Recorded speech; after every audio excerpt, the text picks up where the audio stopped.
I wanted to begin actually. You wrote an article that I really enjoyed actually in Consortium News. Everyone do follow Consortium News. I'll just pull it up really fast to show everyone. Requiem for NATO's Nightmare.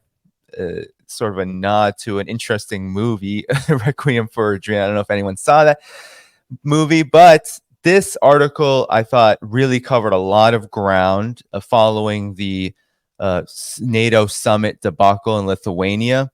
And so the first question I wanted to ask you, Scott, you do talk about Ukraine's counteroffensive, and maybe we can begin there because the NATO summit has occurred amid that counteroffensive. And since the last time we spoke, there has been a lot of developments and huge losses reported. Could you talk about where Ukraine is at with this offensive, and how things are going, and how does it shape, or how did it shape this NATO summit? Well, I think in order to understand this, we have to go back in time a little bit to the fall and early winter of 2022, when at the Ramstein Ukrainian Contact Group, it's held on Ramstein Air Force Base. It's basically where Ukraine's Ministry of Defense gets together with their U.S., NATO, and European counterparts, and they talk about what kind of military assistance Ukraine needs. Ukraine had been pitching very heavily, basically the need to rebuild an entire new army. The one that NATO had built starting in May of 2022, the one that had the success in Kharkov and Kherson, was destroyed. It was slaughtered on the battlefield. That's the price you pay when attacking Russians, who are pretty good at defense. So they needed a new army. And they were telling basically they said, look, we can get this thing done, but we need, 300 tanks, 500 infantry fighting vehicles, 500 artillery pieces, lots of ammunition.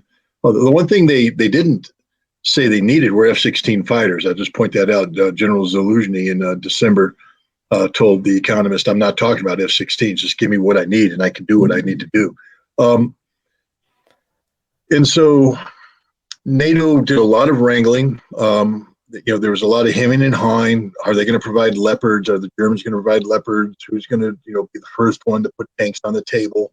But at the end of the day, they got the equipment there, and then NATO started training the Ukrainians.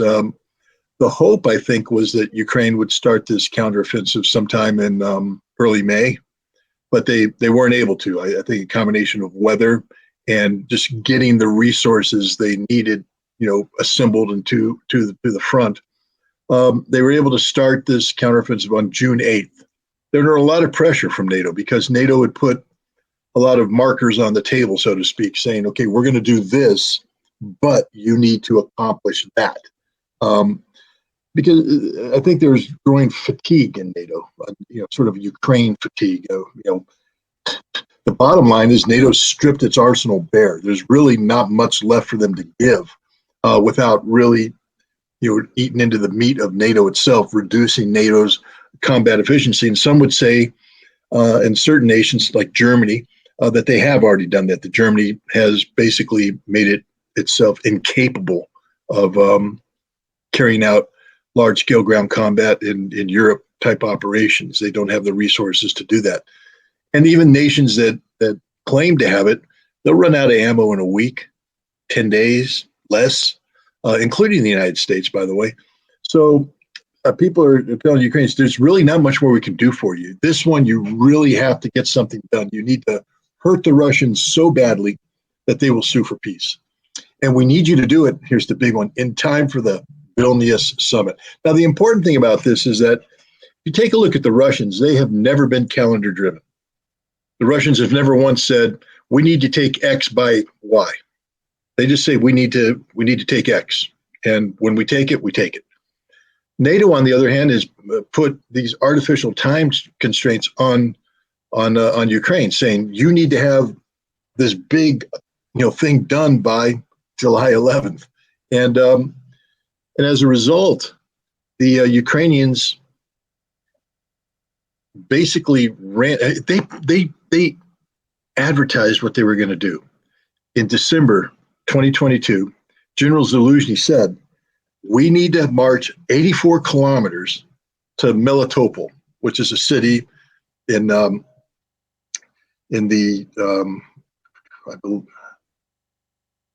I think it's if it's not Donetsk, then it's in Kherson or Zaporizhia, one of those. But it's on the land bridge. They're 84 kilometers away. If they get to Melitopol, they cut the major highway connecting Crimea with Russia. And if they can get there, they can then apply firepower on the Crimean isthmus, cutting it off, and then pushing forward to Mariupol, a city that we're all familiar with. This is what they had said they're going to do. They said, if you give us this equipment, this is what we're going to do. Now, if you take a look at the front lines, that means that there's a certain frontage that they're going to be attacking on to accomplish this. That just happens to be where Russia built some of its most extensive defenses, designed by a general who specializes in defensive warfare. They took him out of the academy where he designed it and had him build it and then command the troops that are there. So none of this was, this is not a surprise. This isn't the Battle of the Bulge where the Germans come through the Ardennes and the Americans go, oh my God, where'd they come from? Russians were waiting for them. In come the Ukrainians, and they don't even get the first base. They get slaughtered. They're the vaunted Leopard tank, the Bradley infantry fighting vehicle. They're all just butchered on the battlefield. Huge casualties. They are forced to withdraw. They keep trying it, doesn't work. So what the Ukrainians did is stop using what they call NATO tactics, even though they weren't really doing them right. And they started going into more small infantry unit infiltration tactics, trying to work their way through the minefields and then take one trench and then move in forward, take another trench. They had a little bit more success, meaning they got further into the Russian defenses. But in the end of the day, they were hit by artillery and forced to withdraw. High casualties, very high casualties. At the NATO summit, basically NATO confronted Ukraine with the reality that this isn't gonna hack it. We're not happy with the results. We're not happy with what you've done. And they pretty much, all these words about we're here for you, but you're never going to be a member ever. And we're by the way, there's not much more we can do for you. We'll support you, except we're not going to support you. You saw the sort of an iconic photograph of the summit where Zelensky and his Winston Churchill olive drab "I'm a warrior leader" outfit is standing by himself with a very bitter look on his face, while all the tuxedo-clad political elite are over here talking to each other. Even his wife, who's dressed in a gown, is away from him. He's truly isolated. And that's Vilnius in a nutshell. Total isolation. He came out and he was told, you have to perform. You have to. And so now he's ordered his army back in. And the German intelligence published leaked a report, an assessment that took the Ukrainians to task for walking away from NATO, from the training they received from NATO. And so Zelensky said, not only must you redouble your attacks, but you have to do it the way NATO trained you to do it, or else no one's going to ever train us again. Why would they train us if we ignore the training? And so right back into the front, here they come. Hey, diddle, diddle, straight up the middle. And they're getting slaughtered. I mean, they have enough mass when they come in, with 20 tanks, 30 infantry fighting vehicles, they can blow their way through a minefield and they can make it to the first village. And then they're done. They proclaim a great victory. Hey, we captured a village. Yeah, but you're still in the gray zone. You're still in the crumple zone. You're still in the flexible defense zone. You haven't reached the first line of defense, and you're stopped, and you're getting hit with artillery, and you're withdrawing. And that's the reality right now. The casualties are mind-boggling. You remember that Zelensky asked for 300 tanks. Estimates are that Ukraine's lost close to 400 tanks since June 8th. He asked for 500 infantry fighting vehicles. Ukraine is estimated to have lost 1,300 armored vehicles and vehicles of that nature. Their artillery is decimated. Yes, they still have some reserves left that they're going to throw into this fight, but the Ukrainian army is broken. It's destroyed. There's not really any hope for it. There never was any hope for it, but they're not putting the pain on Russia like they thought they were going to put. And for the Ukrainians, this is a very it's tragic. It's utterly tragic that this is happening. In some ways, though, I'll quote Dmitry Medvedev, who you don't normally quote if you're trying to do anything other than trolling. But he this morning he said, NATO should pay attention to what they're asking the Ukrainians to do, because if you're asking the Ukrainians to defeat us and strip away our territories, what you're saying is you want a nuclear war, and there will be a nuclear war. Our doctrine says when you present us with an existential threat, we will respond with nuclear weapons. So the best thing NATO can do is pray for the victory of our brave Russian troops, because that'll save them from, a nuclear holocaust.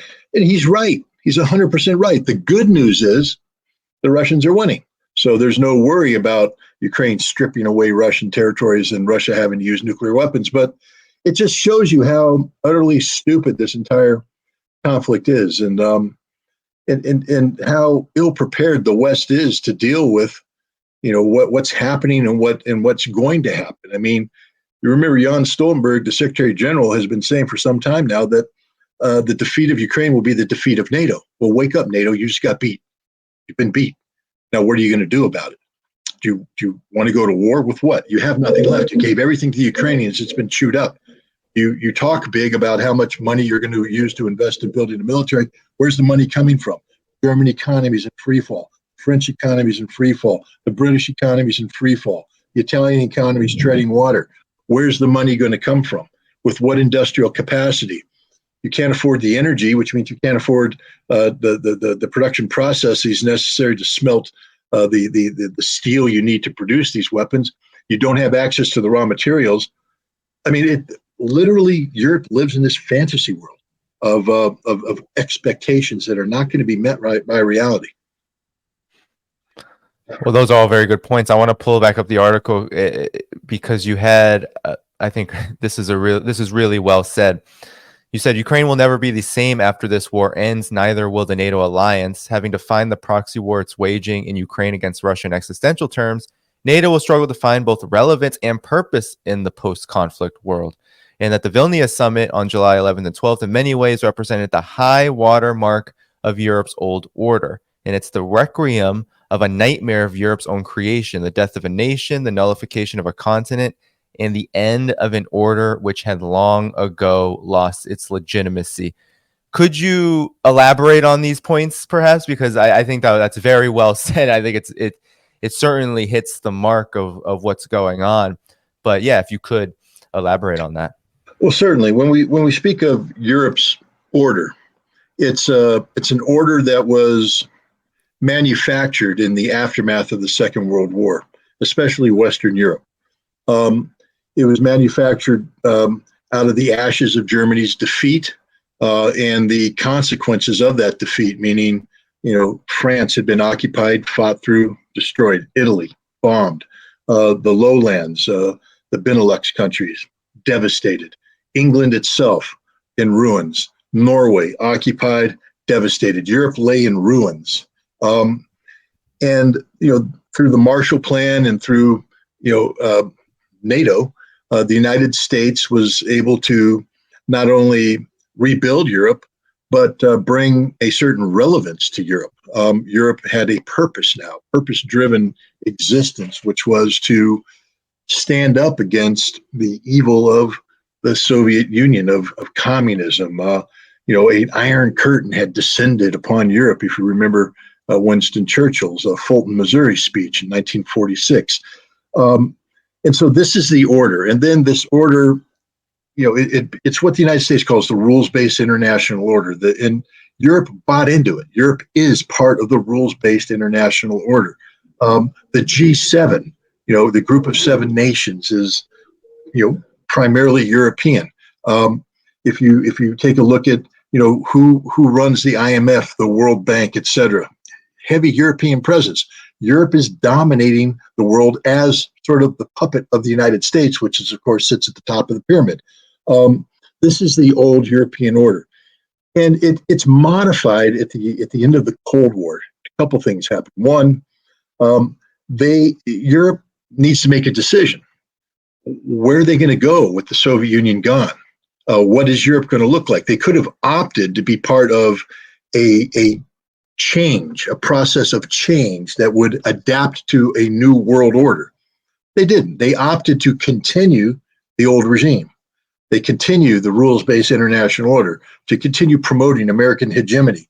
But they did so by expanding into Eastern Europe to absorb the territories of Poland, Romania, Bulgaria, the former Warsaw Pact territories. So this is the old order. It dates back to the end of the Second World War. And it had lost relevance. I mean, NATO has been, since the end of the Cold War, an organization struggling for relevance. Why do we exist? That's one of those fundamental existential questions. For what reason? The Soviet threat is no more. Why do we exist? And in the struggle to define themselves, they started doing things that they're not supposed to do, like become an offensive military alliance. NATO is a defensive, exclusively defensive military alliance, but suddenly they're carrying out wars of aggression against Serbia. They greenlit the invasion of Afghanistan and the occupation of Afghanistan. NATO, under Article 4, became heavily involved in Afghanistan. Even though they didn't sign on to the Iraq War, NATO members were part of the invasion, and NATO then created an Iraq training group afterwards, which is sort of saying, we approve of the conflict. We're there with you to rebuild this post-conflict nation. And then 2011 and NATO's regime change war against Libya. NATO has fundamentally changed. One of the things that I think shook NATO to the core was the experience in Afghanistan. For 2 decades, NATO stepped up when the United States asked them to. NATO nations went to Afghanistan. Some of them got heavily involved in combat in Afghanistan, suffered casualties as a result, and they redefined their entire defense approach towards low-intensity conflict nation building. They stopped talking about tanks and aircraft and all that. And they started talking about how we train light infantry units, logistical units, the units we need to send to Afghanistan. And then in 2021, they were left hanging. In early 2021, the U.S. was doing the old tin cup routine, going around NATO saying, we need money, we need you to donate, Afghanistan support mission, we'll never leave Afghanistan, trust us, we're America, we're here for the long haul, and all this kind of stuff. And so NATO's sitting there pouring money in, rotating troops in, and all of a sudden, August 21, America's out. And NATO's going, what the heck just happened? You were abandoned, you were lied to. And so NATO now is an organization in absolute flux. They're trying to say, can we trust America ever again? And are we a legitimate, military alliance? What's going on? Enter the Ukrainian conflict, and NATO buys into it. They use tensions with Russia to create a new sense of relevancy, a new reason to exist, and they bought into it 100%. They didn't think about the consequences. Again, Jan Stoltenberg said that this is an existential struggle. If Ukraine loses, NATO loses. Ukraine was never going to win, ever. They were never going to win. And the one hope NATO had is that they would be able to, as part of a global effort to sanction Russia into self-immolation, that Russia could not survive the sanctions, collapse, lead to domestic unrest, and the Putin regime is gone, and as a result, they can't sustain the fight in Ukraine. They must withdraw. That was always their hope. But they never even got traction on that. Sanctions never took off. They never had the impact they wanted. Russia was always one step ahead. I've talked to some Russians, and they will tell me, because I called it back in before the war happened in December. I'm like, no, this isn't. Russia's going to have this thing beat hands down. And I was confidently expressing, and everything was happening exactly the way I said it was going to happen. But I've had Russian analysts come up and go, hey, Scott, don't pat yourself on the back too much, pal. Because, yeah, while it all looked like what you were saying is happening, it was harder than you think. It was touch and go for a while. There was a lot of uncertainty. The Kremlin was not certain about this at all. There were a lot of people in the Kremlin saying our economy can shrink to 20-25%, and there was a lot of concern about what that would do to the domestic political situation. So even though my track record on the sanctions is 100%, as an analyst, I sort of have to reflect on what they told me and say, maybe I got lucky, and maybe Russia got lucky. Who knows? The bottom line is they beat them on sanctions, and the sanctions blew back on Europe, just like I predicted it would, and Europe's paying the price. So this is literally the end of the old order in Europe. It's done. The high watermark. Europe will never be as powerful as it was at Vilnius. And the power in Vilnius was largely superficial. It was largely, propaganda, a lot of spending, because the reality is their power has been eroding for decades. When they went to Afghanistan, they stopped doing large scale ground combat. They stopped training to be NATO the way it used to be. They can't do it anymore. That's just the sad fact. Europe cannot fight the war that Ukraine is fighting today in Ukraine.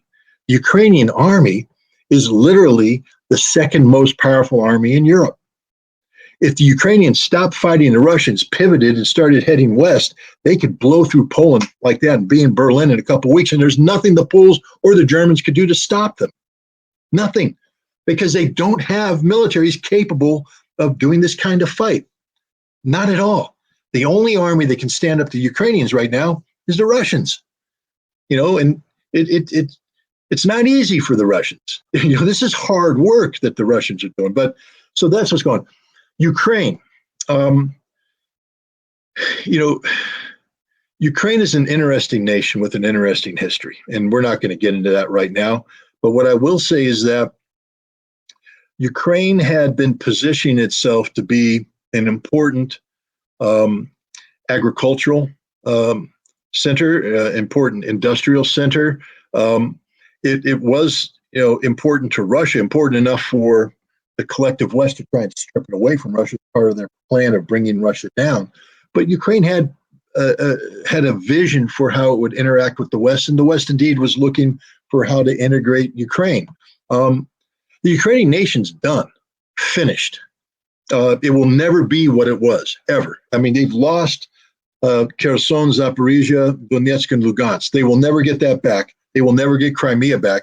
And if this war continues on, there's a chance they may lose more territories, although I personally believe that Russia would prefer not to be compelled to complicate things by taking that. In order for Ukraine to survive as a nation state, it needs access to the Black Sea.